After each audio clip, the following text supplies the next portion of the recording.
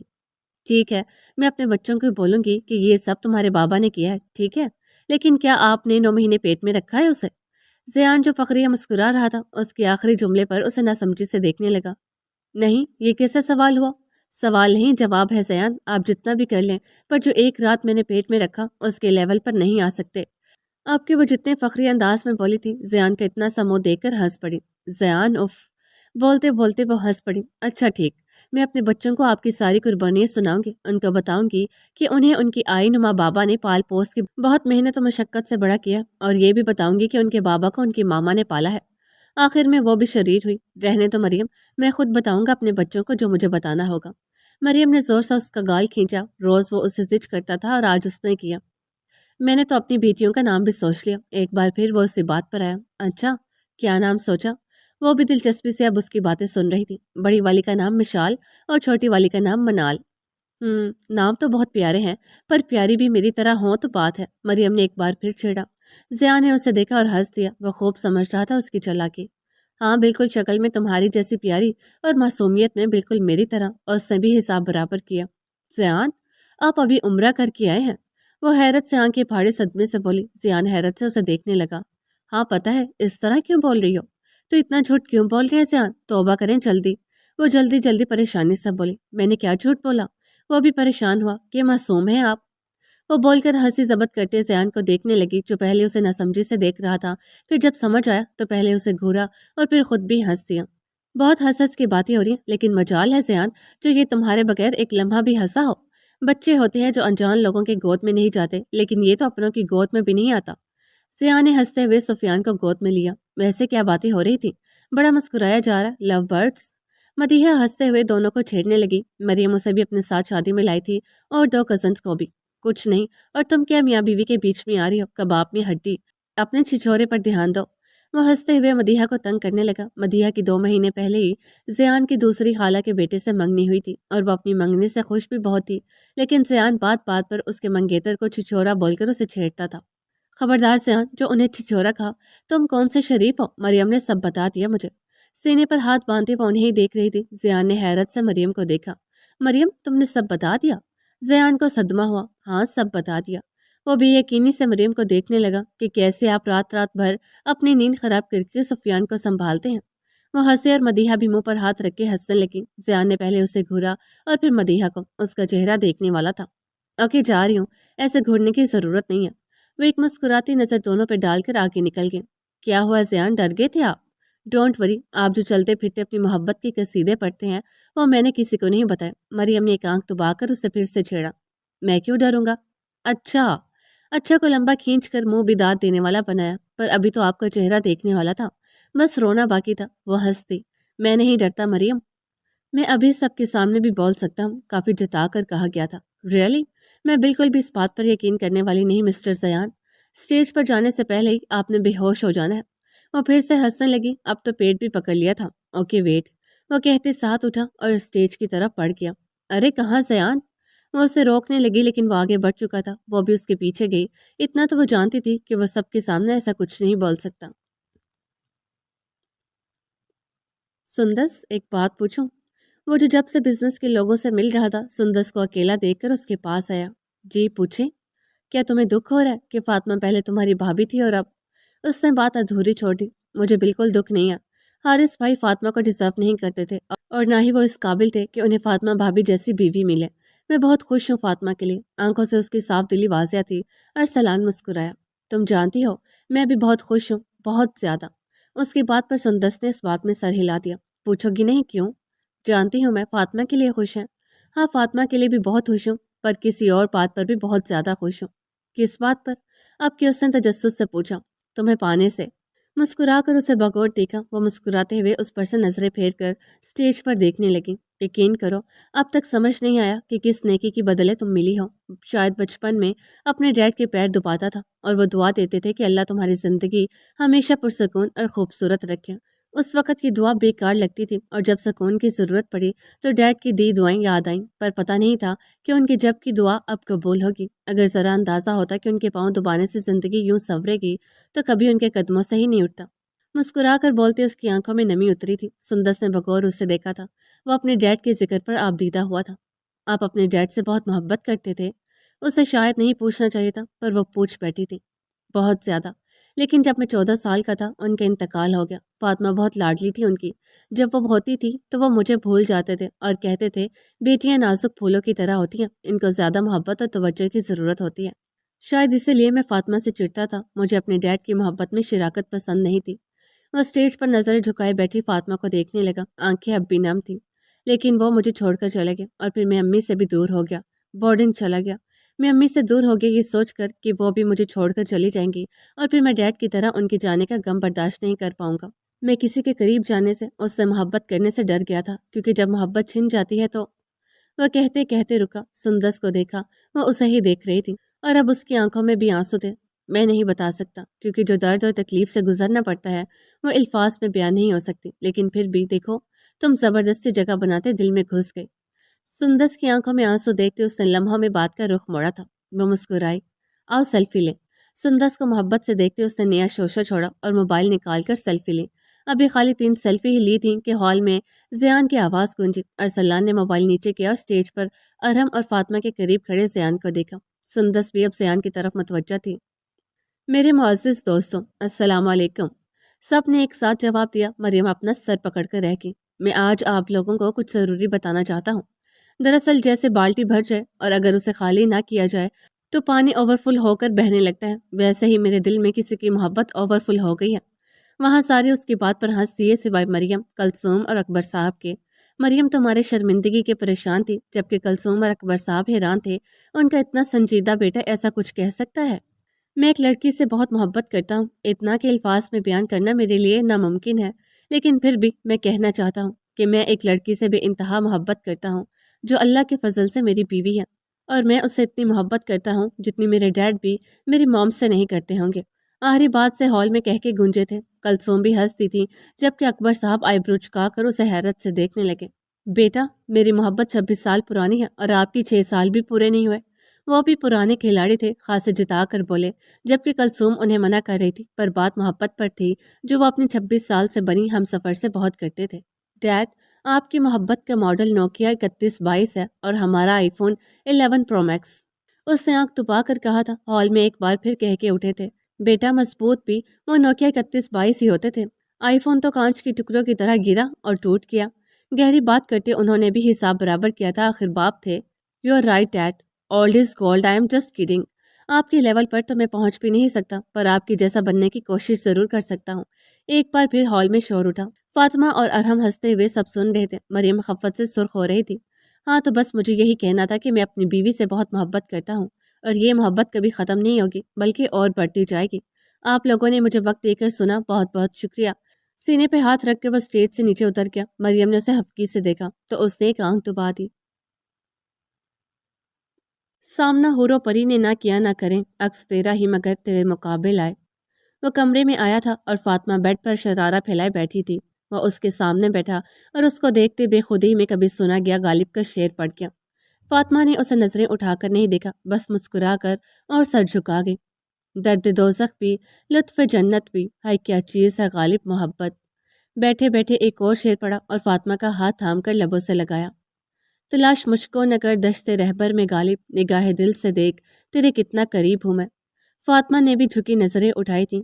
اس کی شاعری کے جواب میں فاطمہ نے بھی شاعری پڑھی تھی۔ ارحم نے اسے آئیبرو چکائے دیکھا، پھر ہنسا۔ جانتا ہوں نگاہ دل کیا، نگاہ روح سے بھی دیکھ چکا ہوں، اور پتہ ہے کیا دیکھا؟ اس نے فاطمہ کی آنکھوں میں دیکھتے سوال کیا۔ کیا؟ یہی کہ فاطمہ اور ارحم ایک ہی ہیں۔ اس نے جتنی خوبصورتی سے کہا، فاطمہ کو اس پر بے انتہا پیار آیا اور نظریں جھکا گئی۔ کافی دیر گزری تھی، پر ارحم اسے ویسے ہی دیکھے گیا، خاموشی سے، محبت سے۔ کہاں جا رہی ہو؟ فاطمہ کے اچانک اٹھنے پر وہ ہوش میں آیا۔ چینج کرنے؟ اتنی جلدی کیا ہے؟ ابھی تو میں نے صحیح سے دیکھا بھی نہیں۔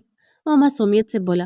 توبہ جھوٹ، پورے وقت ہال میں بھی دیکھتے رہے تھے اور ابھی بھی دیکھا ہے۔ میری کمر بیٹھے بیٹھے تختہ بن گئی ارحم، میں 8 گھنٹے سے بیٹھی ہوئی ہوں۔ ارحم نے لب بھینچے فاطمہ کو دیکھا جو اتنے رومانٹک ماحول کا بیڑا گرک کر چکی تھی۔ تھوڑی دیر بعد چینج کر لینا، اور کس نے بولا ہے بیٹھو؟ 1 منٹ۔ ارحم نے بیڈ کے راؤنڈ کے ساتھ تکیے سیٹ کیے۔ لو، اس پر ٹیک لگا کر بیٹھ جاؤ۔ مسکرا کر بہت اچھا حل نکالا۔ ارحم، یہ جو 3 کلو کا دوپٹہ میرے سر پر ہے نا، مجھے ایسا لگ رہا ہے کہ میرا سر پچک جائے گا یا ٹوٹ کر گر جائے گا۔ ارحم نے ٹھنڈی آہ بھری اور اس کا ہاتھ پکڑ کر بیڈ پر بٹھایا۔ آگے بڑھ کر اس کے سر پر سیٹ کیے گئے دوپٹے کی پنس نکالنے لگا اور پھر ساتھ ہی اس کی بندیا، جھمکے اور جھومر اتار دیا۔ اب تو سر ٹوٹ کے نہیں گرے گا نا، اور نہ ہی سر پچکے گا۔ اب کی فاطمہ مسکرا کر نفی میں سر ہلاتے تکیوں کے ساتھ ٹیک لگا کر بیٹھ گئی۔ ارحم نے پھر گہری سانس لی۔ شکر اب اس کو مسئلہ نہیں تھا، ورنہ کچھ عرصے سے تو فاطمہ کو اس کی ہر بات سے مسئلہ ہوتا تھا۔ کیا ہوا؟ طبیعت ٹھیک ہے؟ ارسلان ڈریسنگ ٹیبل کے آگے کھڑا ٹائی اتار رہا تھا۔ سندس سینڈل اتار کر ڈریسنگ روم کی طرف بڑھی تو سر پوری طرح چکرایا۔ وہ دیوار سے ہاتھ ٹیک کر کھڑی ہوئی۔ ارسلان فوراً آگے بڑھا۔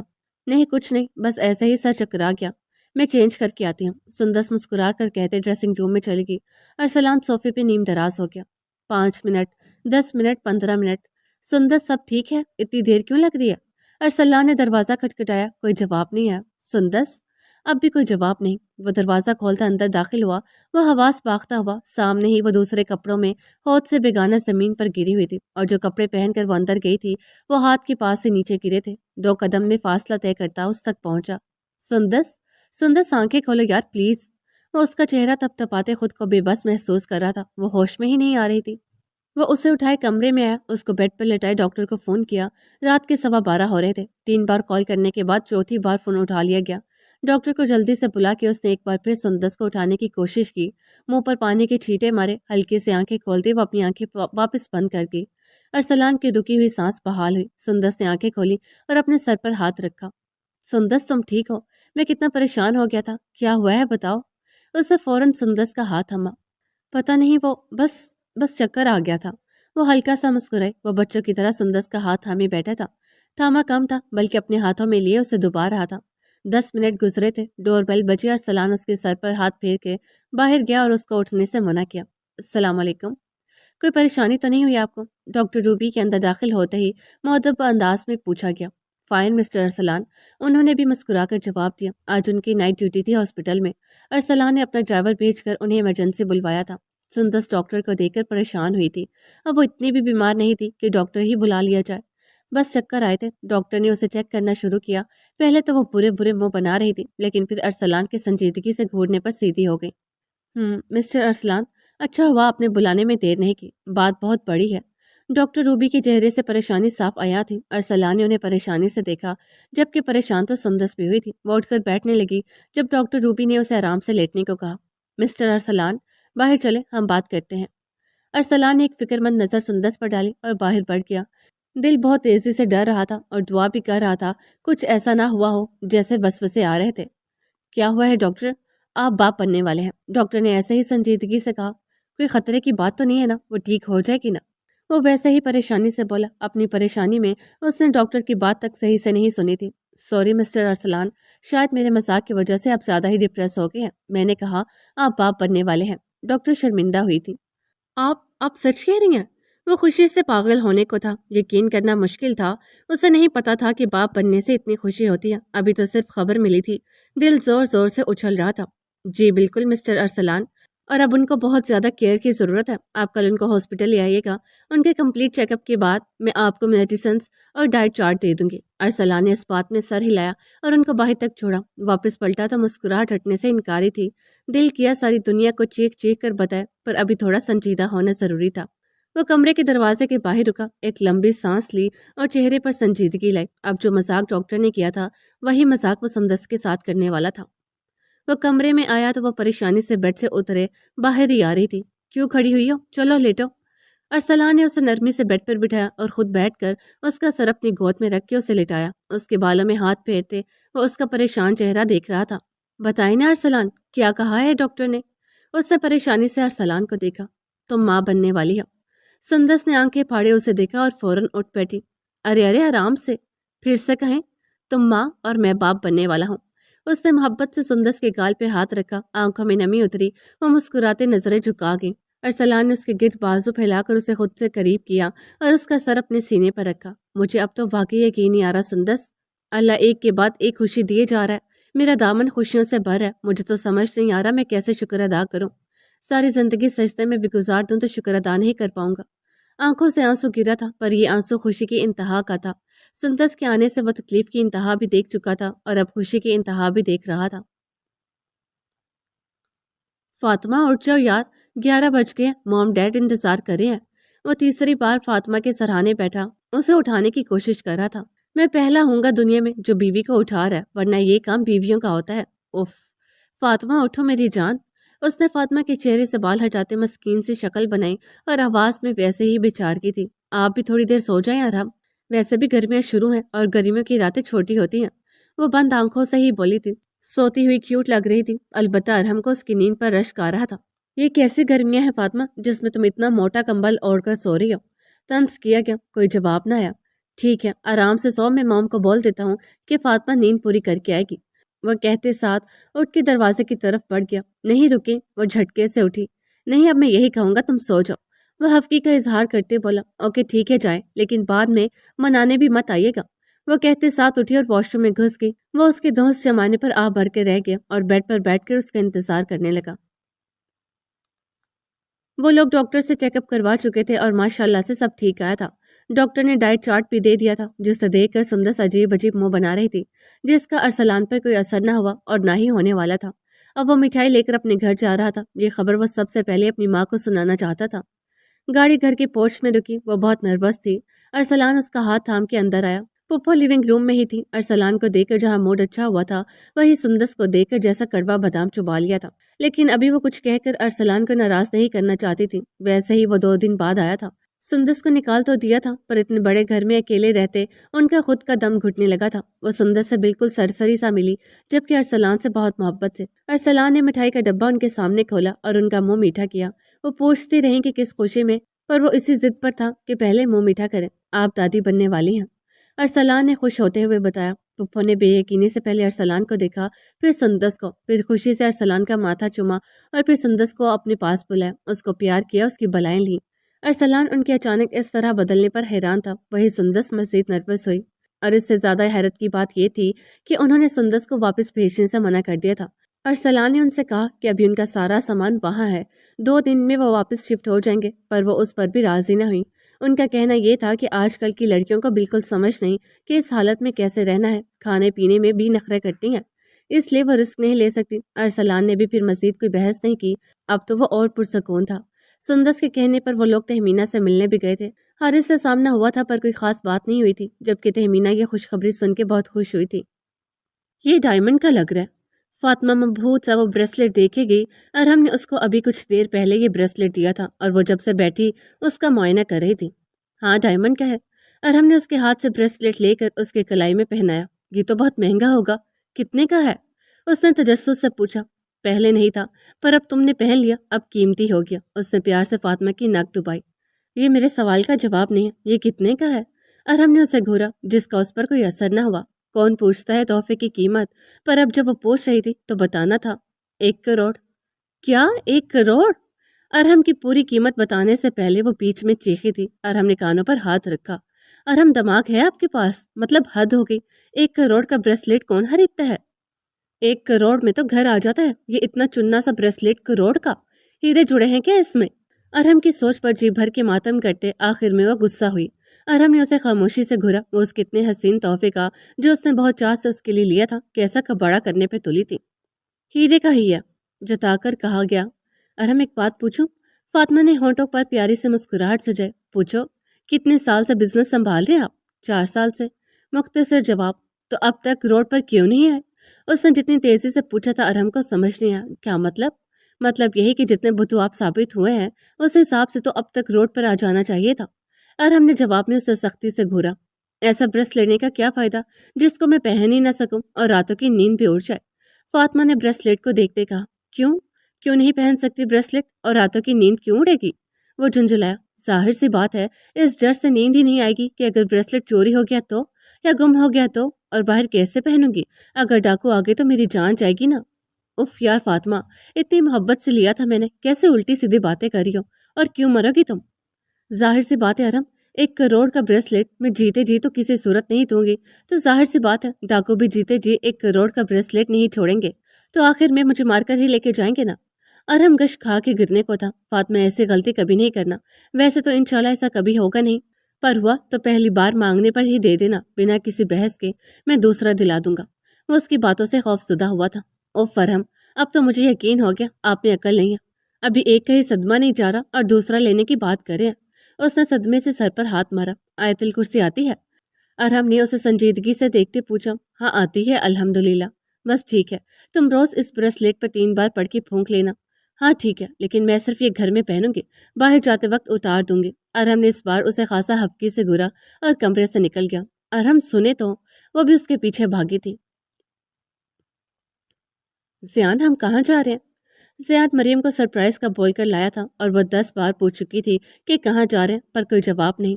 10 منٹ کے بعد وہ لوگ ایک عالیشان بنگلے کے آگے رکے تھے جو 3 منزلہ تھا۔ مریم اسے دیکھ رہی تھی جب زیان اس کا ہاتھ پکڑ کر اسے اندر لے کر گیا۔ وہ بنگلہ اندر سے خالی تھا، اس میں کوئی فرنیچر نہیں تھا، معلوم ہوتا تھا کہ نیا بنا ہے۔ ارہم، یہ کس کا گھر ہے؟ اوپر سیڑھیوں کی طرف سے فاطمہ کی آواز آئی۔ مریم نے الجھ کر زیان کو دیکھا۔ ہاں تو لیڈیز، پریشان ہونے کی ضرورت نہیں ہے، بس گھر دیکھیں اور بتائیں کیسا لگا۔ ارہم نیچے آیا اور دونوں کو پریشان دیکھ کر زیان کی طرف دیکھتے آنکھ دبائی۔ بہت اچھا ہے، پر یہ ہے کس کا؟ اب کے مریم جھنجھلائی تھی۔ یہ ہم سب کا گھر ہے۔ زیان نے خوشی سے گھر کی طرف اشارہ کر کے کہا۔ مطلب؟ فاطمہ الجھی۔ مطلب یہ کہ میں نے اور ارہم نے سوچا کہ فاطمہ ہوگی اپنے گھر کی، تم ہوگی اپنے گھر کی، لیکن آنٹی اور عارف انکل کا کیا؟ وہ اکیلے کیسے رہیں گے؟ اس لیے ہم نے یہ گھر خریدا ہے تاکہ وہ اکیلے نہ ہوں۔ زیان کے بولنے پر مریم اور فاطمہ دونوں کی آنکھیں نم ہوئی تھی۔ 12 سال بعد۔ موم، ہم منال کے گھر کب جائیں گے؟ میں اسکول میں اس کو بول چکا ہوں کہ ہم اس کے گھر آئیں گے۔ سبحان کچن میں سندس کے ارد گرد چکر کاٹ رہا تھا اور ایک ہی رٹ تھی کہ منال کے گھر کب جائیں گے، اور یہ رٹ ہر 2 دن بعد لگی ہوتی تھی، جس سے عبید بہت زیادہ خار کھاتا تھا۔ وجہ منال تھی، اسے منال سے خاصی چڑ تھی، اور اس چڑ کی وجہ یہ تھی کہ اسے منال کا کسی اور سے کھیلنا پسند نہیں تھا، اور وہ کسی کو کھیلنے بھی نہیں دیتا تھا۔ صاف کہتا تھا کہ وہ اس کی کزن ہے تو کوئی اس کے ساتھ نہ کھیلے، پر یہ بات وہ سبحان کو نہیں بول سکتا تھا کیونکہ سبحان بھی اس کا کزن تھا، لیکن وہ ہر ممکن کوشش کرتا تھا کہ وہ لوگ منال کے گھر نہ جائیں تاکہ سبحان منال کے ساتھ نہ کھیلے۔ اسکول میں بھی وہ ہر ممکن کوشش کرتا سبحان کو منال سے دور رکھتا تھا، لیکن پھر بھی ہر بار ناکام رہتا تھا، اس لیے اب وہ منال سے ہی چڑھنے لگا تھا۔ منال بھی اسے کچھ خاص پسند نہیں کرتی تھی، جہاں وہ ہوتا تھا وہاں سے وہ 9-2-11 ہو جاتی تھی، اور یہ بات اسے اور زہر لگتی تھی۔ اس کی نظر میں اچھا بننے کے لیے وہ اسے خاموشی سے پریشان کرتا تھا تاکہ پھر اسے سنبھال کر اسے چپ کروا کے خوش کر سکے، لیکن ہر بار اس کی مدد سے پہلے ہی سبحان یا کوئی اور پہنچ جاتا تھا۔ اب دوسروں کو تو وہ ہٹا دیتا تھا، پر سبحان کو نہیں۔ موم، ہم نہیں جائیں گے، کل ہمارا ٹیسٹ ہے، تم بھول گئے سبحان؟ اس نے کافی غصے سے جتایا۔ میں اپنے ٹیسٹ کی تیاری کر چکا ہوں عبید، اگر تمہاری نہیں ہوئی تو مت جاؤ تم۔ ارے بس کرو، اب پھر بحث شروع مت کرنا تم دونوں، ڈیڈ نماز پڑھنے گئے ہیں، وہ آ جائیں پھر چلیں گے۔ سندس نے بحث ختم کی اور کچن سے باہر نکل گئی، جبکہ عبید دانت کچکچا کر رہ گیا۔ کیا ہوا میرے شیر؟ بھائی ہے تمہارا، برگر نہیں جو دانت میں چبانے کا ارادہ کر رہا۔ ارسلان ابھی گھر میں داخل ہوا تھا، سیدھا کچن میں آیا تو سامنے ہی عبید پر نظر پڑی تو وہ سبحان کو گھوٹے دانت پیس رہا تھا۔ ڈیڈ، آپ کو نہیں پتا، منال کے نام پہ یہ ایسا ہی کرتا ہے، آپ کو پتا ہے اس نے آج اسکول میں کیا کیا ہے؟ عبید نے اسے گھورا، جو ارسلان کی نظروں سے مخفی نہیں رہا تھا۔ آپ بتاؤ کیا کیا ہے عبید نے؟ سبحان بھائی، یہ والی زیادہ اچھی ہے نا؟ سبحان، عبید، فرمان، آیت اور منال ایک ساتھ گراؤنڈ میں بیٹھے پڑھ رہے تھے۔ آیت منال کی کلاس فیلو اور بیسٹ فرینڈ تھی، اور فرمان آیت کا بھائی جو سبحان اور عبید کا کلاس فیلو تھا۔ آیت تو پڑھنے میں ہی مصروف تھی اور منال سبحان کے ساتھ تصاویر دیکھ رہی تھی۔ فرمان بھی ان کے ساتھ ہی بیٹھا تصاویر دیکھ رہا تھا، اور عبید خاموشی سے بیٹھا منال کو تیکھی نظروں سے دیکھ رہا تھا۔ وہ چیڑتا تھا اس سے اور اس کو مسکراتا تو دیکھ ہی نہیں سکتا تھا۔ وہ اس کی کزن تھی اور اسے یہی بات چبھتی تھی کہ وہ اس کی کزن کیوں ہے، اور اسی کا جڑواں بھائی سبحان، وہ تو ایک لمحے منال سے الگ نہیں ہوتا تھا۔ اس نے سب کو مگن دیکھا، ہونٹوں پر شیطانی مسکراہٹ آئی۔ خاموشی سے اپنی جیب سے ربڑ کی چھپکلی نکالی جو نکلی تھی، پر کوئی اچانک دیکھتا تو اصل ہی سمجھتا۔ اکثر وہ اپنی ماں کو بھی اسی سے ڈراتا تھا۔ اس نے منال کی کتاب میں چھپکلی رکھی اور ایک پیج اس پر پلٹ دیا اور پرسکون سا بیٹھ گیا۔ سب اپنے میں مگن تھے، اس لیے کسی نے دیکھا نہیں۔ میں چپس لے کر آتا ہوں۔ تصویر ختم ہو گئی تھی تو سبحان چپس لینے اٹھ گیا۔ فرمان دوبارہ تصویر دیکھنے لگا اور منال نے اپنی بک اٹھائی، لیکن جیسے ہی پیج پلٹا چھپکلی کو دیکھ کر چلا کر پیچھے ہوئی۔ ہڑبڑا کر اٹھنے کی وجہ سے پیچھے رکھی چیئر زور سے سر پر لگی اور کھڑے ہوتے وہ تکلیف سے رونے لگی۔ اور بیت جو اس کو چلاتا دیکھ مسکرا رہا تھا، اسے روتے دیکھ مسکراہٹ ایک لمحے میں غائب ہوئی۔ کیا ہوا منال، تم ٹھیک ہو؟ رو کیوں؟ فرمان فوراً اٹھ کر منال کے پاس آیا اور اس کے سر کو چھوتے پوچھنے لگا، پر پوچھنے سے پہلے ہی منہ پر پنچ پڑ گیا۔ ہاؤ ڈیئر ٹو ٹچ ہر! عبید غصے سے چیختا اس پر جھپٹا تھا اور پھر ایک اور پنچ مارا۔ اس کو چوٹ لگی تھی۔ فرمان بھی غصے سے خود کو چھڑا رہا تھا۔ ہاں تو کون ہوتا ہے ٹچ کرنے والا؟ وہ میری کزن ہے، میں ٹچ کر سکتا ہوں، تو نے کیوں کیا؟ سبحان جو مزے سے چپس کھاتا آ رہا تھا عبید کو لڑتے دیکھ بھاگ کر آیا۔ تو تم بیٹھے ہوئے تھے اور وہ رو رہی تھی۔ وہ بھی غصے میں تھا پر عبید کا مقابلہ نہیں کر سکتا تھا۔ میں اس کو رلاؤں ہنساؤں کچھ بھی کروں، میری مرضی، وہ میری کزن ہے، آئندہ ہاتھ لگایا نا تو ہاتھ توڑ دوں گا۔ منال اپنا رونا بھول کر عبید اور فرمان کو دیکھ رہی تھی۔ یہ پہلے بھی ہوا تھا۔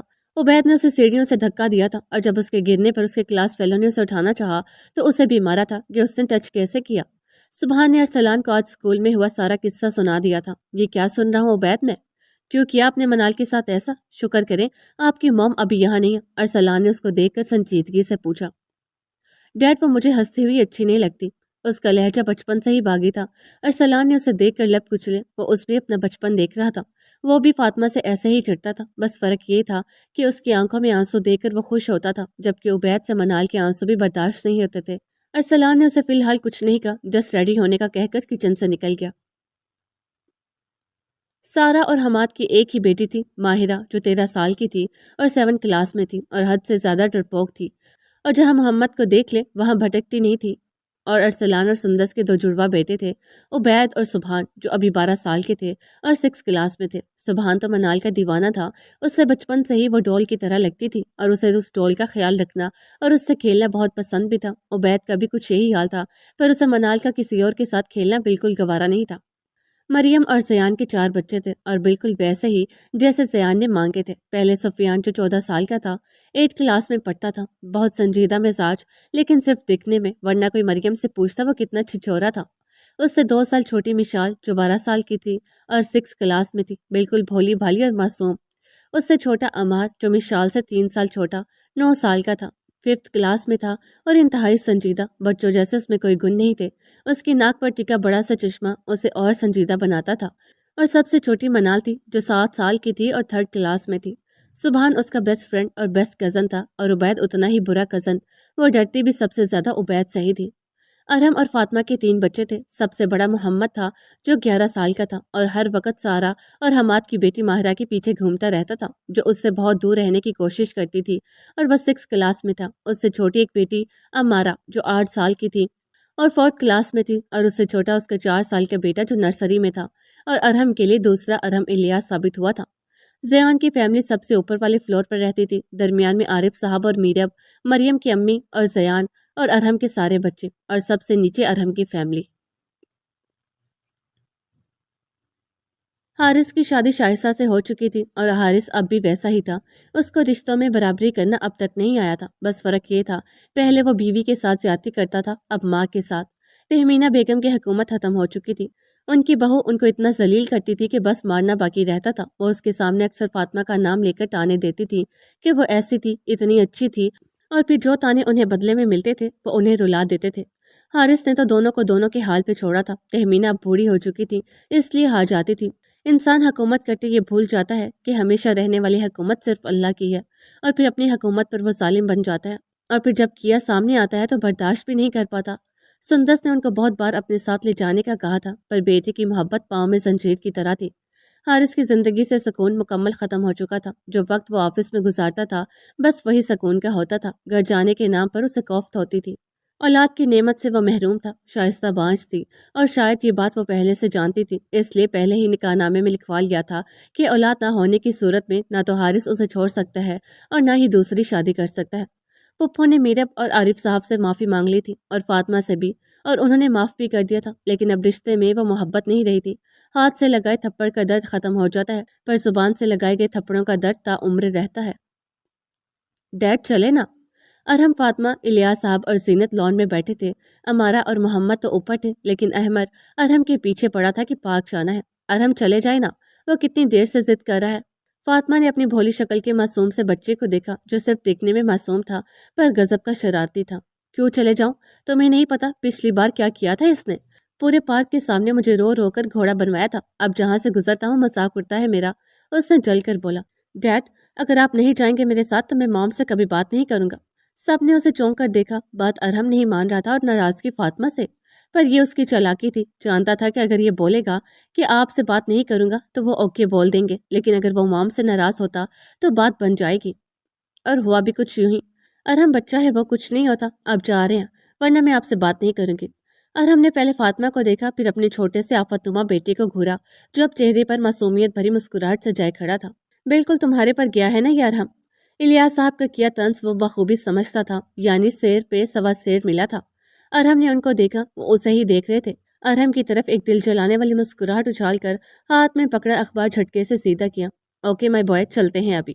احمد کو مسکرا کر جواب دیا اور جیب سے فون نکالا، کچھ کر کے واپس جیب میں رکھا۔ زینت کی گود میں رکھے موبائل پر میسج ٹون بجی اور الیاس صاحب کے دماغ میں خطرے کی گھنٹی۔ صحیح کہا ڈیڈ، مجھ پر ہی گیا ہے، ایک آنکھ دبا کر کہتے وہ احمد کو گود میں اٹھا کے نکل گیا۔ الیاس صاحب، یہ کیا ہے؟ آپ شنو سے ملتے ہیں؟ انہوں نے موبائل الیاس صاحب کی طرف کرتے غصے سے پوچھا، اور ان کا جواب سنے بغیر اندر چلے گئی۔ وہ بوڑھے ضرور ہوئے تھے پر زینت کے لیے اب بھی ویسے ہی تھے، اور شنو بھی تو انہی کی عمر کی تھی۔ کچھ دن پہلے وہ اور ارہم میٹنگ کے لیے ہوٹل گئے تھے، شنو وہیں ملی تھی۔ ارہم کو کوستے وہ زینت کو منانے خود بھی اٹھ گئے۔ اتنی دیر میں فاطمہ نے بمشکل اپنی ہنسی ضبط کی تھی۔ ختم شد۔